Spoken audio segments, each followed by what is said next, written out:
disebut cinta. Aku menunggu di rumah, sementara kamu bersenang-senang dengannya di belakangku. Kamu menghancurkan kepercayaanku. Aku siram dengan air panas suami yang telanjang dada. Saat ku pergoki ia selingkuh dengan sahabatku sendiri. Nama saya Amira Larasati. Dalam usiaku yang baru menginjak kepala 3, saya memiliki segalanya yang didambakan banyak wanita di Jakarta. Karier cemerlang sebagai direktur utama di sebuah perusahaan konsultan finansial terkemuka, dan sebuah pernikahan yang saya yakini harmonis dengan Dharma Wijaya, seorang suami yang karismatik dan suportif.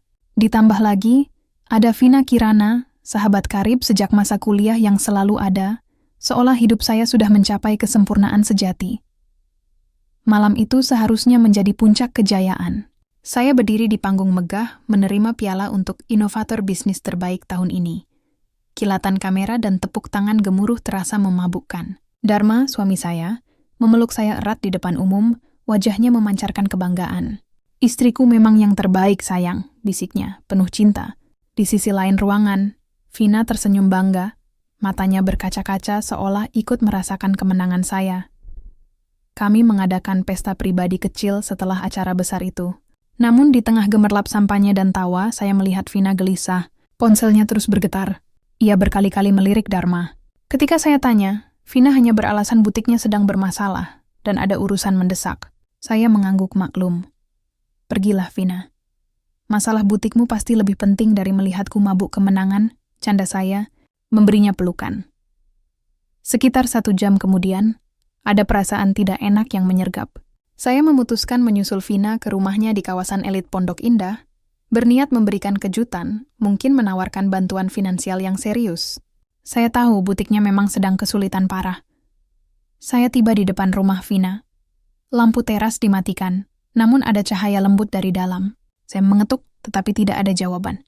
Saya mencoba memutar knop pintu, dan ternyata tidak terkunci.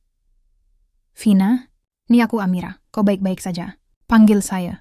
Langkah saya terhenti di ruang tengah. Bau parfum Dharma yang khas langsung menusuk hidung saya, bercampur aroma manis yang biasa dipakai Vina. Pemandangan di depan mata saya meruntuhkan seluruh dunia saya. Di sofa beludru berwarna gelap, di bawah cahaya temaram lampu duduk, ada Dharma, suami saya, bertelanjang dada. Dan di sebelahnya, setengah bersembunyi di balik tubuh Dharma, dengan wajah penuh ketakutan dan rasa bersalah, adalah Vina Kirana, sahabat saya. Saya tidak berteriak. Saya hanya terdiam sedingin bongkahan es. Saya melihat piala inovator terbaik yang tadi saya banggakan, terasa begitu ringan, kosong, dan konyol. Dharma dengan panik menarik selimut menutupi tubuhnya. "Amira, tunggu sayang, ini tidak seperti yang kamu pikirkan." Pikirkan? Saya tidak perlu berpikir. Apalagi ini kalau bukan sebuah pengkhianatan terlaknat. Saya berlari ke dapur Vina, mengambil gelas air mineral, dan tanpa berpikir panjang menyiramkan air dingin itu tepat ke wajah Dharma. "Bangun dari mimpi busukmu, Dharma." "Jelaskan ini." Suara saya bergetar, lebih karena terluka daripada amarah.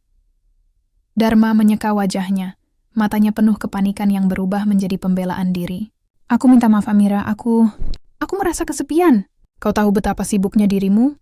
Kau hanya peduli pada rapat dewan direksi dan proyek besarmu. Aku merasa diabaikan." Alasan murahan. "Saya bekerja keras demi masa depan kami berdua." "Dan kau, Vina?" Saya menoleh pada sahabat saya, yang kini menangis terseduh-seduh. "Bagaimana kau bisa melakukan ini padaku? Bukankah kita berjanji akan selalu bersama?" Vina, dengan suara yang dipenuhi histeria yang mencurigakan, mulai merangkai cerita. "Amira, tolong dengarkan. Aku terpaksa. Aku bangkrut, butikku. Dharma tahu. Dia menawari pinjaman yang sangat besar untuk menyelamatkan bisnisku. Dia bilang aku harus membalas kebaikannya dengan cara ini. Dia memaksaku." Air mata Vina mengalir deras, namun insting bisnis saya yang tajam berteriak, "Bohong. Pinjaman?" Saya kembali menatap Dharma. "Pinjaman untuk butik yang konon bangkrut, Vina? Pinjaman yang harus dibayar dengan tubuh? Coba jelaskan, Dharma, kenapa aku baru saja melihat notifikasi transfer dana yang fantastis dari rekeningmu ke Vina hari ini? Jumlahnya terlalu besar untuk sekadar menyelamatkan butik. Itu bisa membeli seluruh butik di Dharma Wangsa Square." Dharma terdiam. Ekspresi wajahnya berubah dari memohon menjadi tegang. Ia menyadari saya tidak hanya buta oleh emosi. Vina memalingkan wajah, tangisnya mereda, dan berganti menjadi hening yang menakutkan. Malam itu, di tengah kehancuran pernikahan dan persahabatan, saya sadar bahwa perselingkuhan itu hanyalah puncak gunung es. Di balik air mata palsu Vina dan pembelaan diri Dharma, ada bau anyir kejahatan yang lebih besar. Saya pergi dari rumah itu tanpa sepatah kata pun lagi, meninggalkan piala kemenangan yang terasa ironis dan janji di hati saya. Saya akan mencari tahu kebenaran di balik transfer dana fantastis itu. Shike akan menguak kejahatan yang sebenarnya. Malam kehancuran itu berlalu tanpa tidur. Saya tidak menangis. Air mata terasa terlalu murah untuk pengkhianatan sebesar ini. Yang saya rasakan adalah dingin, tenang, dan dendam yang terstruktur. Ya, saya tahu untuk melawan Dharma dan Vina, saya tidak bisa bertindak impulsif. Saya harus menjadi lebih cerdas dan lebih kejam. Keesokan paginya, saya pindah sementara ke apartemen milik perusahaan, beralasan butuh fokus untuk proyek baru. Dharma tentu saja berulang kali menghubungi, mengirim pesan penyesalan, dan terus mengulang alasan klise tentang kesepian dan paksaan terhadap Vina. Saya mengabaikannya semua. Saya sudah memblokir Vina. Langkah pertama saya adalah memanggil Bambang Satria. Saya mengenalnya sebagai mantan perwira intelijen yang kini menjalankan kantor detektif swasta dengan reputasi bersih. Kami bertemu di sebuah kafe terpencil di Jakarta Selatan. Saya tidak butuh bukti perselingkuhan, Pak Bambang. Saya butuh bukti kejahatan finansial, tegas saya, menyerahkan cetakan rekening koran Dharma. Mata Bambang Satria yang tajam menyapu angka-angka di kertas itu. Jumlah transfer ke rekening Nona Vina Kirana ini memang luar biasa, Bu Amira. Jauh melebihi urusan butik yang bangkrut. Ini bukan pinjaman. Ini investasi atau bisa jadi cuci uang. Saya memberikan detail tentang proyek-proyek perusahaan saya yang secara misterius selalu mengalami hambatan. Sementara proyek lainnya yang diurus langsung oleh Dharma berjalan mulus. Saya menduga ada permainan di balik kesuksesan yang terlampau sempurna itu. Bambang Satria segera bergerak menyelidiki jejak digital, vendor, dan juri di balik penghargaan yang saya menangkan. Sambil menunggu laporan Pak Bambang, saya melakukan investigasi saya sendiri, meretas data keuangan perusahaan kami. Saya menemukan kejanggalan demi kejanggalan. Dana besar yang dialihkan ke rekening cangkang, Shell Company, yang terdaftar atas nama kerabat jauh Dharma, yang kemudian uang tersebut sebagian mengalir ke Vina. Saya mulai menyadari betapa sistematisnya kejahatan ini. Saya tidak hanya dikhianati, saya telah dimanipulasi secara profesional dan finansial selama bertahun-tahun. Beberapa hari kemudian, Bambang Satria kembali dengan hasil yang mengejutkan. Bu Amira, kami menemukan bukti suap. Dharma menyuap ketua tim juri agar Anda memenangkan proyek bergengsi 2 tahun lalu. Di sisi lain, dia juga menyabotase proyek Anda yang lebih besar, membuatnya gagal di saat-saat terakhir. Dia ingin Anda sukses, tapi sukses yang terkontrol olehnya. Dada saya terasa sesak. Penghargaan yang saya banggakan, yang saya anggap sebagai buah kerja keras saya, ternyata adalah skenario murahan yang dirancang oleh suami saya sendiri. Ia membangun saya hanya untuk menjatuhkan saya, memastikan saya tetap berada di bawah kendalinya, dan bergantung sepenuhnya padanya. Saya tahu, Vina harus dihadapi lagi, tetapi kali ini tanpa amarah, hanya dengan perhitungan dingin. Saya menjebaknya. Saya mengirim pesan padanya, pura-pura menyesal dan ingin berdamai demi menyelamatkan pernikahan saya, serta menawarkan bantuan finansial lagi untuk butiknya. Vina, yang mungkin panik karena transfer dana telah saya ketahui, menyambut ajakan saya. Kami bertemu di sebuah rumah aman yang saya siapkan. Vina, aku tahu Dharma memaksamu, tapi aku sudah melihat semua transfer itu. Ceritakan semuanya demi dirimu sendiri, desak saya. Saya meletakkan bukti transfer di atas meja, diikuti hasil investigasi Bambang Satria tentang perusahaan cangkang. Vina melihat bukti-bukti itu, wajahnya pucat pasi. Air mata yang kali ini jatuh dari matanya tampak lebih otentik. Itu adalah air mata ketakutan. Ketakutan akan kehancuran nyata, bukan sekadar penyesalan moral. Di bawah tekanan bukti yang berlapis, Vina akhirnya menyerah. Ya, Amira, itu benar. Dharma tidak hanya berselingkuh, dia mengatur semuanya. Dia tahu butiku bangkrut, dan dia menggunakan kelemahan finansialku untuk menjebakku. Vina terisak, suaranya tercekat. Perselingkuhan itu hanya untuk mengalihkan perhatianmu. Uang itu adalah hasil manipulasi saham perusahaanmu. Dia membuatmu menang di satu sisi, tapi sabotase di sisi lain. Dia menggunakan namamu, perusahaanmu, untuk pencucian uang skala besar. Aku hanya pionnya. Vina mengungkapkan detail bagaimana Dharma mengatur vendor palsu, memanipulasi laporan keuangan, dan membuat saya seolah-olah mengambil keputusan buruk agar saham perusahaan turun, yang kemudian ia beli kembali dengan harga murah melalui perusahaan cangkang tersebut. Saya duduk tegak. Rasa sakit hati karena dikhianati suami dan sahabat terasa ringan dibandingkan dengan kesadaran bahwa saya telah menjadi boneka, alat dalam skema kejahatan finansial terbesar dalam hidup saya. Saya menghela napas panjang. Terima kasih, Vina. Sekarang aku tahu apa yang harus kulakukan. Saya meninggalkan Vina dalam ketakutan dan penyesalan. Saya telah mendapatkan apa yang saya butuhkan. Pengakuan langsung yang menghubungkan perselingkuhan dengan kejahatan finansial dan manipulasi karier saya. Puncak gunung es telah mencair, dan dasar es yang gelap telah terungkap. Sekarang, saatnya melancarkan serangan balasan. Ini bukan lagi tentang hati. Ini tentang kebenaran dan keadilan. Dharma dan Vina akan membayar di tempat yang paling mereka hargai, kekuasaan dan reputasi. Setelah pengakuan Vina, saya menghabiskan 2 hari mengunci diri di apartemen. Saya menyusun berkas. Setiap lembar dokumen, setiap screenshot transfer bank, setiap hasil investigasi dari Bambang Satria, saya susun rapi menjadi sebuah presentasi yang mematikan. Ini bukan hanya presentasi bisnis biasa. Ini adalah eksekusi publik. Saya menghubungi sekretaris saya, yang untungnya sangat loyal, dan memintanya untuk segera menjadwalkan rapat Dewan Direksi Darurat. Agendanya, peninjauan kinerja direktur operasional dan temuan audit internal yang mendesak. Saya juga memastikan 2 hal. Pertama, semua pemegang saham kunci hadir. Kedua, Dharma Wijaya dan Vina Kirana, yang meskipun bukan direktur masih memegang pengaruh sosial sebagai sahabat dekat dan sering hadir dalam acara dewan, harus hadir.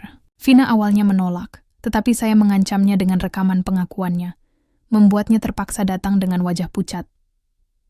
Di pagi hari yang dingin, ruang rapat dewan terasa tegang. Dharma duduk di ujung meja, tampak santai dan penuh percaya diri. Ia mungkin berpikir saya akan membahas pembagian harta atau permintaan cerai. Ia sama sekali tidak menduga rencana saya. Vina duduk di sampingnya, terlihat seperti patung lilin yang hampir meleleh. Saya berdiri di depan proyektor, menyalakan presentasi saya. Judulnya sederhana, Integritas dan Risiko Keuangan Perusahaan. Saya memulai dengan tenang, membahas angka-angka dan proyeksi kerugian. Namun di slide kelima, saya berhenti sejenak. Saya menatap lurus ke mata Dharma. Bapak dan Ibu sekalian, saya menemukan anomali serius yang telah merusak integritas perusahaan ini. Anomali ini berawal dari hubungan pribadi yang busuk, namun berdampak pada skema pencucian uang skala besar. Suara bisikan mulai terdengar. Dharma mengerutkan dahi. Ekspresi santainya mulai retak. Saya meluncurkan slide berikutnya. Foto perselingkuhan Dharma dan Vina. Seluruh ruangan hening. Para pemegang saham tercengang. Dharma melompat berdiri. Amira, apa-apaan ini? Ini masalah pribadi. Kau tidak bisa menggunakan forum ini untuk... Duduk, Dharma, potong saya, suara saya setajam pecahan kaca. Ini bukan lagi masalah pribadi. Ini adalah masalah integritas. Saya akan tunjukkan bagaimana perselingkuhan. Ini hanyalah alat pengalihan yang dirancang untuk memuluskan kejahatan finansial Anda. Saya kemudian menampilkan data transfer dana yang fantastis dari rekening Dharma ke Vina. Saya memaparkan bukti, transaksi dengan shell company yang Bambang Satria temukan. Saya menjelaskan secara rinci bagaimana Dharma menyabotase proyek strategis saya, seolah-olah karena kegagalan manajemen, sementara di saat yang sama ia memastikan saya memenangkan penghargaan, murahan agar reputasi saya tetap terjaga. Semua itu untuk memastikan ia bisa menggunakan brand Amira Larasati untuk melakukan pencucian uang. Manipulasi ini bukan hanya merugikan saya secara pribadi, lanjut saya. Menunjuk pada grafik kerugian, ini telah merugikan kepercayaan dan modal para pemegang saham. Direktur operasional kita, Dharma Wijaya, telah menggunakan jabatannya dan nama baik saya untuk melakukan kejahatan finansial, pencucian uang, dan penyalahgunaan kekuasaan. Dharma berteriak, mencoba membalikan fakta. Dia bohong. Ini fitnah. Amira sedang cemburu dan mencoba menghancurkanku. Namun Vina, yang kini hanya pasrah, hanya menunduk dan gemetar, tanpa berani membela Dharma. Keheningan Vina justru memperkuat tuduhan saya. Saya memiliki bukti dari notaris dan rekaman yang membuktikan bahwa Vina Kirana adalah rekan konspirasinya, yang setuju dijadikan umpan perselingkuhan untuk mengalihkan perhatian saya. Sekaligus sebagai penerima dana haram. Mereka adalah sindikat, kata saya, menatap keduanya bergantian. Kamar itu berubah menjadi medan perang. Para pemegang saham berteriak marah. Mereka bukan marah karena perselingkuhan, tetapi karena kerugian finansial yang mereka derita. Reputasi Dharma yang dibangun selama bertahun-tahun hancur dalam waktu 30 menit. Saya mengakhiri presentasi dengan menatap Dharma yang kini wajahnya merah padam antara panik dan marah. Sebagai direktur utama, saya akan mengajukan pemecatan tidak hormat kepada Dharma Wijaya atas dasar kejahatan finansial. Saya juga tidak akan bekerja sama dengan pihak berwajib. Saya bersumpah, saya akan menjebloskan kalian berdua ke penjara. Janji saya. Dingin dan final. Saya telah mencapai kemenangan pertama saya. Balas dendam paling manis adalah saat Anda menghancurkan musuh Anda di tempat yang paling mereka banggakan. Kekuasaan dan reputasi sosial. Tapi saya tahu, ini belum selesai. Masih ada misteri besar yang belum terpecahkan, dan saya siap menggali lebih dalam. Setelah kegemparan di ruang dewan, hidup Dharma dan Vina porak-poranda. Kasus mereka langsung ditangani oleh tim penyidik. Berkat bukti-bukti finansial yang saya kumpulkan. Namun di tengah kesibukan mengurus proses hukum, saya merasa ada yang mengganjal. Semua kejahatan finansial ini terasa terlalu besar, terlalu rumit, hanya didasari oleh kecemburuan dan keserakahan Dharma semata. Seolah ada motivasi yang lebih tua, lebih gelap. Saya meminta Bambang Satria untuk terus menggali latar belakang Dharma dan Vina, jauh sebelum mereka masuk ke lingkaran sosial dan profesional saya. Saya meminta dia mencari tahu dari mana mereka saling mengenal. Mengapa hubungan mereka begitu intens dalam kejahatan, padahal secara sosial mereka hanya berteman melalui saya. Beberapa hari yang melelahkan berlalu, saya menerima panggilan telepon dari Bambang Satria. Suaranya terdengar serius, jauh lebih serius daripada saat ia melaporkan skema pencucian uang. Bu Amira, saya menemukan sesuatu yang sangat sensitif. Ini terkait dengan masa lalu Anda 5 tahun yang lalu, katanya, 5 tahun lalu. Pikiran saya langsung tertuju pada kecelakaan mobil tragis yang hampir merenggut nyawa saya. Kecelakaan yang membuat saya kehilangan memori jangka pendek beberapa saat dan membuat Dharma muncul sebagai pahlawan yang merawat saya hingga pulih. Saya bertemu Bambang Satria di kantornya. Ia meletakkan 2 berkas di meja. Dharma Wijaya dan Vina Kirana, katanya, menunjuk berkas pertama. Mereka bukan sekadar teman yang berselingkuh dan berkonspirasi. Mereka adalah adik tiri, saya terperangah. Adik tiri bagaimana bisa? Mereka tidak pernah menyinggungnya. Mereka selalu berpura-pura baru kenal melalui saya beberapa tahun belakangan. Mereka tumbuh dalam lingkungan keluarga yang berbeda, memiliki ibu yang sama. Tapi mereka berdua dipersatukan oleh satu hal, Bu, kebencian dan rasa iri terhadap kekayaan dan posisi keluarga Anda.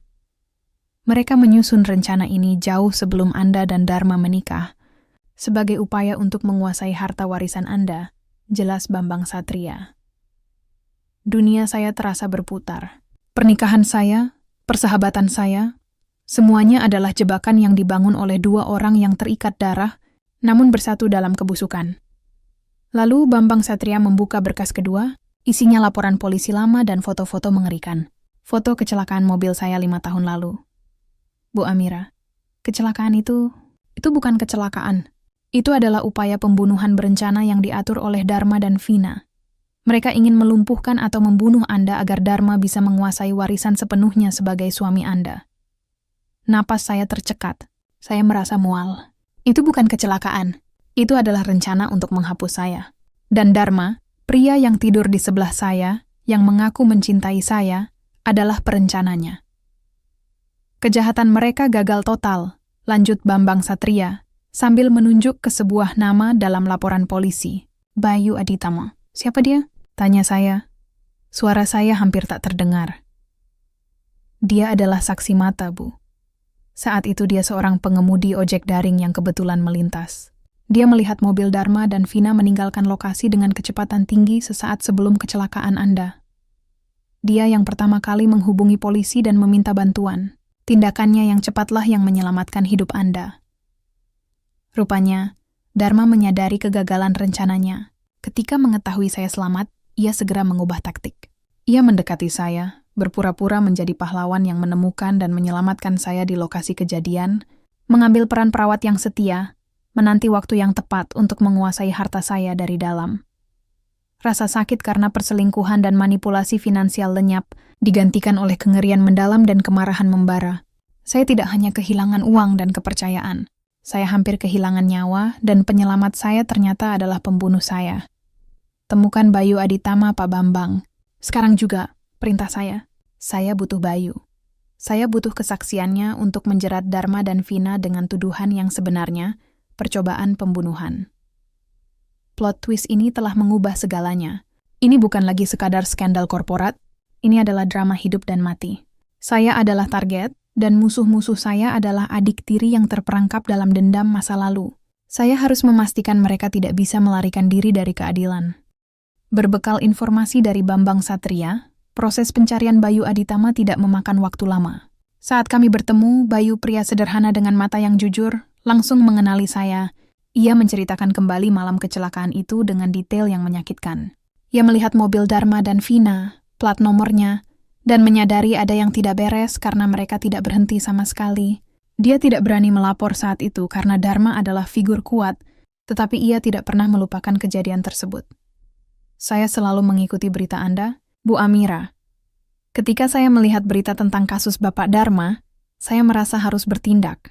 Saya lega Anda selamat, ujar Bayu dengan tulus. Kesaksian Bayu Aditama menjadi bagian krusial yang mengisi lubang hitam di laporan polisi 5 tahun lalu. Bersama bukti finansial, rekaman pengakuan Vina, dan hasil investigasi tentang hubungan adik tiri mereka, tim hukum saya kini memiliki kasus yang solid untuk menjerat Dharma dan Vina tidak hanya dengan kejahatan ekonomi, tetapi juga percobaan pembunuhan. Proses persidangan berjalan dramatis. Dharma berusaha keras menyangkal, menggunakan koneksi dan pengacara terbaiknya. Ia mencoba memutarbalikkan fakta, menuduh Bayu berbohong demi imbalan, dan mengklaim Amira hanya didorong oleh dendam perceraian. Namun, kesaksian Bayu yang tenang dan rinci, ditambah dengan bukti transfer fantastis yang membuktikan adanya konspirasi sebelum kecelakaan, membuat Dharma tidak berkutik. Akhirnya, palu hakim diketuk.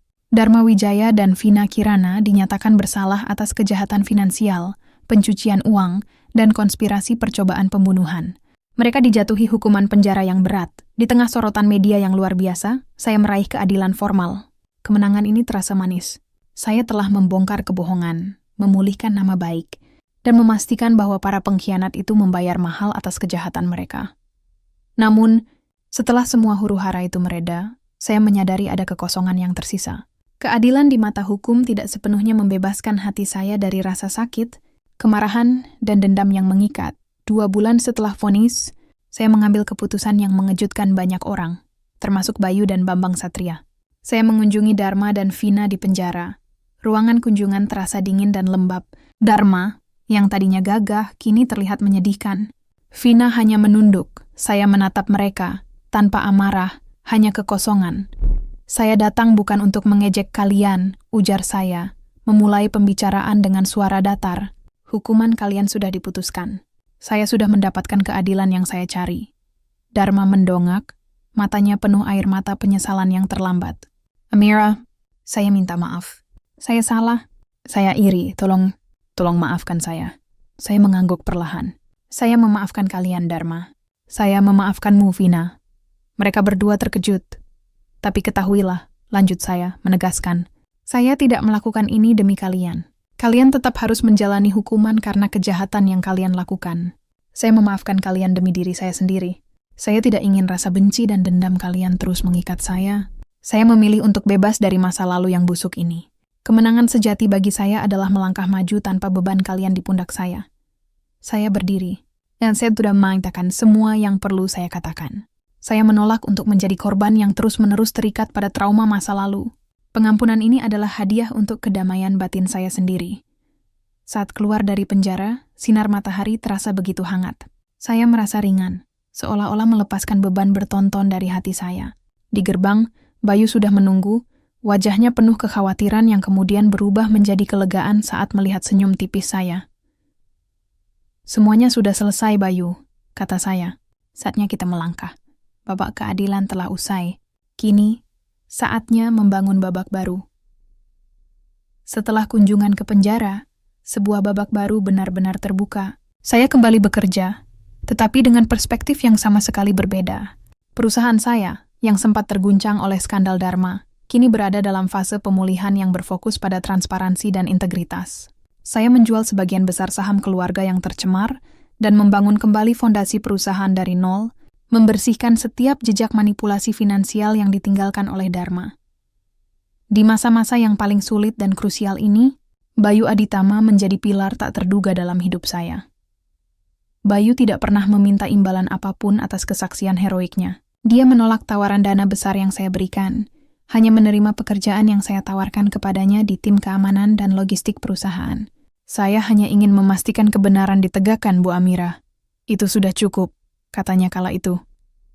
Namun, ketulusannya melampaui sekadar keberanian. Bayu adalah antitesis dari Dharma. Dharma memanipulasi kesuksesan untuk menguasai. Bayu membantu tanpa pamrih. Dharma penuh kepalsuan dan kemewahan. Bayu sederhana dan jujur, berbicara apa adanya. Kami mulai menghabiskan banyak waktu bersama, awalnya hanya membahas keamanan dan kasus hukum. Kemudian kami berbicara tentang impian, tentang masa depan, dan tentang hal-hal kecil yang hilang dari hidup saya selama terperangkap dalam pernikahan beracun. Bayu mendengarkan, tidak menghakimi, dan kehadirannya membawa kedamaian yang belum pernah saya rasakan. Suatu sore, saat kami sedang mendiskusikan rencana ekspansi perusahaan, Bayu menatap saya dengan tatapan yang berbeda. Tatapan yang hangat dan tulus. Amira, katanya, menggunakan nama panggilan saya untuk pertama kalinya. Anda adalah wanita terkuat yang pernah saya kenal. Saya telah mengagumi Anda sejak lama. Sejak 5 tahun lalu di pinggir jalan itu, jantung saya berdesir. Saya tersenyum, merasakan pipi saya memanas. Saya tahu, Bayu, dan terima kasih. Karena Andalah saya masih di sini hari ini. Hubungan kami perlahan berkembang. Seperti tunas yang tumbuh dari tanah yang telah dibersihkan. Itu adalah cinta yang tenang, dewasa, dan didasarkan pada rasa saling menghormati dan ketulusan. Bayu tidak datang dengan janji kemewahan. Ia datang dengan janji kejujuran. Ia tidak peduli dengan kekayaan saya. Ia mencintai Amira Larasati yang rapuh, namun kuat. 3 tahun berlalu. Perusahaan kami telah kembali berjaya, lebih besar dan lebih kuat dari sebelumnya, dengan standar etika yang ketat. Dharma dan Vina masih menjalani hukuman mereka. Saya sudah lama melepaskan beban mereka, fokus pada kehidupan baru. Pagi itu, saya mengenakan gaun putih. Di depan altar, yang dihiasi bunga sedap malam kesukaan almarhum ibu, saya menggenggam tangan Bayu Aditama.